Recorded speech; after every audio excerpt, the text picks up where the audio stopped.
When the phone rings का episode 4 शुरू होता है उस पल से जब सायुन को नर्सिंग होम से अपने फादर इन लॉ के बारे में कॉल आता है। प्रेसिडेंट ने उसे अपनी ऑफिशियल गाड़ी ऑफर की ताकि वो जल्दी वहां पहुंच सके। फिर हम सायुन को देखते हैं जो हीजो को रोड साइड से उठाता है। वो ऑफिसर से कहता है कि ये बात प्राइवेट रखे और प्रॉमिस करता है कि स्टेशन जाके स्टेटमेंट देगा और वो पुलिस ऑफिसर के साथ एक फोटो लेने का भी प्रॉमिस करता है। उसके बाद सायुन हीजो को अपनी गाड़ी में ले जाता है और उसे रोने का पूरा मौका देता है। वो उसे मजाक में कहता है कि जब वो रोती है तो वो अगली लगती है, पर हमें पता है कि वो ऐसा नहीं सोचता। वो प्रॉमिस करता है कि उसके डैड के लिए एक सिक्योर जगह ढूंढेगा। बाद में वो याद दिलाता है कि उन्हें अपने पेरेंट्स के साथ डिनर के लिए मिलना था। उसे घर छोड़े बिना वो हीजो को होटल ले जाता है जहां वो अपने पेरेंट्स से मिलने वाला होता है और उसके लिए एक रूम अरेंज कर लेता है ताकि वो रेस्ट कर सके। उससे पहले वो उसे बात करने के लिए कहता है और किडनैपर का जिक्र करता है। वो कहता है कि वो केस पुलिस में रिपोर्ट नहीं कर सकता क्योंकि वो विक्टिम है, लेकिन अगर वो हीजो का नाम लेता है तो पुलिस उसके बारे में जांच करना शुरू कर देगी। वो पूछता है कि क्या वो कुछ छुपा रही है और हीजो ना तो डिनाई करती है और ना तो कंफर्म। वो समझ जाता है कि कुछ तो है, लेकिन वो कहता है कि वो उसे बताने के लिए प्रेशराइज नहीं करेगा। वो डिनर खुद अटेंड करता है और अपने डैड से लड़ता है। उसके डैड को उम्मीद है कि सायुन अपना जॉब छोड़ेगा और उसकी अपकमिंग प्रेसिडेंशियल इलेक्शंस में उसका साथ देगा, लेकिन सायुन का कोई प्लान नहीं है अपने फादर के साइड पे खड़ा होने का। होटल रूम में हीजो अपना चेहरा धोती है और सायुन द्वारा ऑर्डर किए गए स्नैक्स का मजा लेती है। वो सो जाती है और बाद में डिनर के लिए जाती है। ऑफ कोर्स उसके इन लॉज को गुस्सा आता है कि वो जल्दी नहीं आई, जबकि सायुन ने समझाया था कि वो बीमार थी। ओहियोंग अपनी जुबान चालू करता है और कहता है कि हीजो म्यूट है और अपनी रिस्पॉन्सिबिलिटी नहीं निभाती। वो ये भी कहता है कि इल्क्योंग ने उन्हें ट्रिक कर दिया और अब वो एक बेकार बहू के साथ फंसे हुए हैं। सायुन उठता है और होटल स्टाफ से कहता है कि उसके डैड के द्वारा पापाराजी जो बाहर खड़े हैं उनका कैमरा लाए। वो क्लियरली कह देता है कि कोई भी धमकी या सीडी मार्केटिंग उसे अपनी जॉब को छोड़ने के लिए नहीं कह सकती ताकि वो अपने डैड की मदद करे। सायुन कहता है कि वो अपने डैड का इस्तेमाल नहीं करेगा और ये क्लियर करता है कि वो अब अपने डैड के साए में नहीं है। वो हीजो को पकड़ता है और दोनों बाहर निकलते हैं। ओहियोंग उनकी तरफ वाइन ग्लास फेंकता है और सायुन जल्दी से हीजो को लाइन ऑफ फायर से दूर खींच लेता है। एलिवेटर में वो उसे कहता है कि उसके डैड की बात को इग्नोर करे क्योंकि वो उनके लायक नहीं है। हीजो चौंक जाती है और काफी सॉफ्ट हो जाती है। वो अपना हाथ छुड़ाने की कोशिश करती है लेकिन सायुन उसे जाने नहीं देता। इसी दौरान यूरी अपनी फेवरेट लोकल रेस्टोरेंट में सेंगवू से मिलती है। वो सायुन के बारे में पूछता है और यूरी उसे बताती है कि किस तरह सायुन ने उसकी मदद की थी जब वो शुरू कर रही थी। वो ये भी बताती है कि सायुन ने एक इन्फ्लुएंसर न्यूज़पेपर कंपनी की बेटी से शादी की है।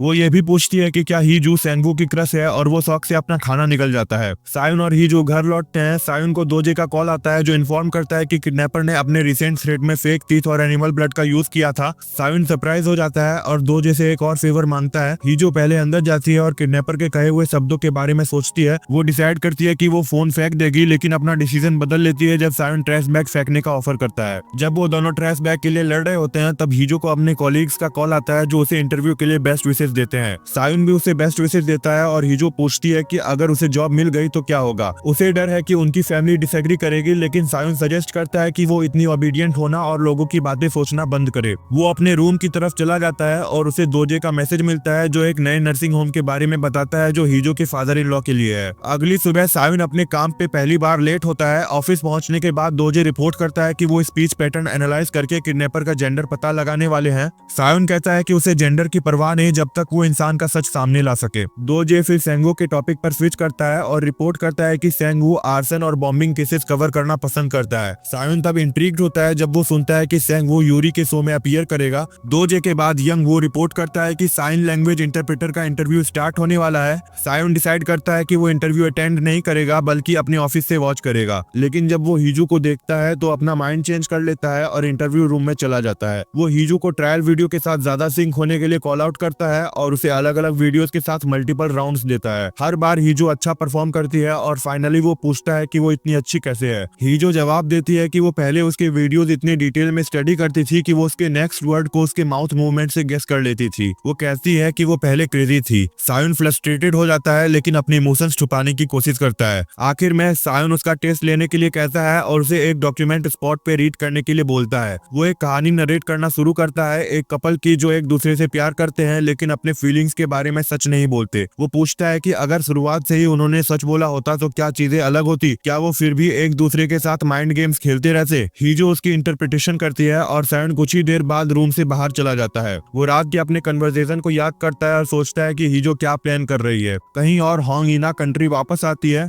थोड़ी देर बाद हीजो को अपने डैड का ट्रांसफर का अलर्ट मिलता है और वो नए होम में उससे मिलने जाती है। उसका दिल भर आता है जब उसके डैड बताते हैं कि सायुन ने उसकी मदद की और नए सॉक्स भी लाए। हीजो एडमिट करती है कि वो सायुन के मोटिव्स को समझ नहीं पा रही, कभी वो इतना स्वीट और काइंड लगता है और कभी कोल्ड और डिस्टेंट। ऑफिस में सायुन यंगवू से एडमिट करता है कि उसे हीजो की एफर्ट्स पसंद आई। फ्लैशबैक में हमें पता चलता है कि वो दोनों पहली बार तब मिले थे जब वो बचपन में एक डिनर पर थे। सायुन देखता है कि हीजो की माँ उसे हर काम के लिए डांट रही थी, जबकि वो अपने मॉम के एक्सपेक्टेशंस को सेटिस्फाई करने के लिए फिश खाने से मना कर रही थी। आखिर में उसने अपना खाना हीजो को ऑफर किया था क्योंकि उसे वो पसंद था, लेकिन उसकी माँ ने उसे ज्यादा लेने से मना कर दिया था। तब से ही उसे हीजो पसंद है। जब वो ये सब याद करता है तभी उसे हीजो का मैसेज मिलता है जो उसके डैड का ख्याल रखने के लिए थैंक यू बोल रही थी। उस रात हीजो को पता चलता है कि उसकी बहन साउथ कोरिया वापस आ गई है। वो रात को याद करती है जब उसकी माँ ने उसे इन्हा की जगह लेने के लिए कहा था। वो मोमेंट याद आता है जब सायुन ने उसे एक वेडिंग रिंग दी थी और कहा था कि इसे तब तक संभाल कर रखो जब तक इसका असली मालिक नहीं आ जाता। वो अपना डिसीजन बदलती है और डिसाइड करती है कि ब्लैक फोन को संभाल कर रखेगी।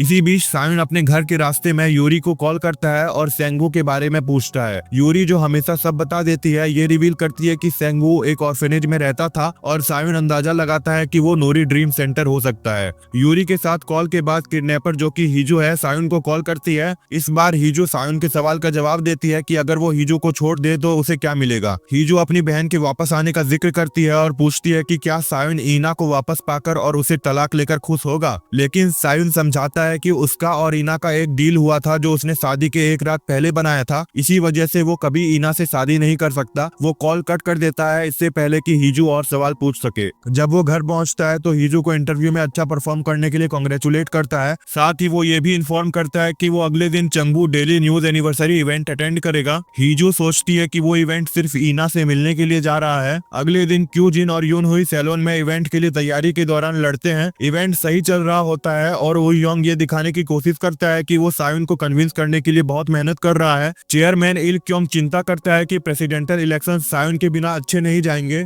वहीं यून जो हीजो को डांटती है कि उसने सायुन को उसके असली डैड के बारे में कैसे पता चलने दिया। जब हीजो लेडीज रूम में होती है तो वो लड़कियों को उसके बारे में बुरा बोलते सुनती है और ईना की तारीफ करते हुए जो इवेंट पर आई ही नहीं थी। वो अंदर वापस जाती है और देखती है कि सायुन उन्हीं औरतों से बात कर रहा है। डिसअपॉइंटेड होके वो एक वाइन का ग्लास लेती है और रूफ टॉप पे चले जाती है। रात को 10 बजे वो सायुन को किडनैपर बनकर कॉल करती है और सायुन पहले फोन उठाने में हेजिटेट करता है। जब वो फोन उठाता है हीजो पूछती है कि ईना के छोड़कर जाने पर उसे कैसा लगा था। सायुन समझाता है कि उसमें कोई बड़ी बात नहीं थी। ये सुन के हीजो हर्ट हो जाती है और कहती है कि वो सिर्फ एक प्लेस होल्डर थी जो किसी सोशल स्किल्स के बिना थी। वो ये भी कहती है कि वो सिर्फ ईना का एक सप्लीमेंट्री पेज थी और लग्जरी में अंधी हो गई थी। लेकिन सायुन उसे डिफेंड करता है और 406 किडनैपर से कहता है कि उसकी वाइफ के बारे में गलत बात ना करे। ध्यान रहे सायुन तब रूफटॉप पर हीजो के लिए एक कोट लेकर जा रहा होता है। सायुन इतने प्यार से हीजो के बारे में बात करता है कि वो सुनकर हीजो शॉक हो जाती है। सायुन एडमिट करता है कि जब उसने पहली बार हीजो से मुलाकात की थी तब वही एक लड़की थी जो बिल्कुल शांत थी और उसे सुकून महसूस कराया था। हीजो रोने लगती है और पूछती है कि अगर वो उसे इतना पसंद करता था तो उसने उसके साथ बुरा बर्ताव क्यों किया। तभी एलिवेटर का डिंग सुनाई देता है और सायुन रूफटॉप पर पहुंच जाता है हीजो को ब्लैक फोन पर बात करते देखकर। एपिलॉग में हम डिस्कवर करते हैं कि जब सायुन अपना स्टेटमेंट देने जाता है और पुलिसमैन को फोटो लेने का प्रॉमिस निभाता है तो उसे हीजो का एक राज पता चलता है। पुलिस सायुन को बताते हैं कि कैसे हीजो ने उन्हें कार रोकने के लिए जोर जोर से चीखा था। सायुन उनके डेस्क कैम का फुटेज मांगता है और पहली बार हीजो की आवाज सुनता है। पहले तो सायुन वीडियो देखते हुए बहुत गुस्से में आता है, लेकिन फिर अचानक शांत हो जाता है और अंदर ही अंदर सब कुछ क्वेश्चन करने लगता है। इसी के साथ ये एपिसोड यहाँ खत्म होता है। फुल एपिसोड देखने के लिए मेरा टेलीग्राम चैनल ज्वाइन करें। एपिसोड 3 का रिकैप देखने के लिए वीडियो के लेफ्ट साइड क्लिक करें। वीडियो पसंद आया है तो लाइक करें, चैनल पर नए हैं तो सब्सक्राइब करें। Thank you so much for watching.